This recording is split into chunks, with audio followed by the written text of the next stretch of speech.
हा फक्त उत्सव नाही, हा तो दिवस आहे ज्या दिवशी केदारनाथ ज्योतिबा प्रकट झाले. प्रकट दिन. प्रकट दिन. प्रकट दिन तो कधी?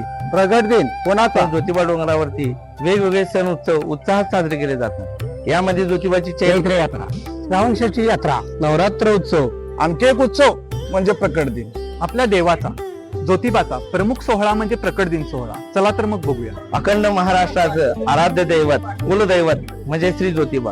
चैत्र शुक्ल षष्टीयुक्त सप्तमीला मंगल प्रहरी म्हणजे सूर्योदयाला एक अलौकिक तेजपुंज अवतार प्रकटला.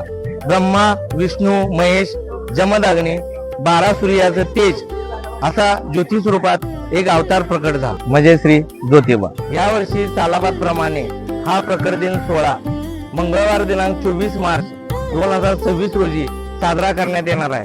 तर मग येता या सोहळ्याला ज्योतिबाच्या नावानं टांग बंद. या सोहळ्याला यावंच लागतंय.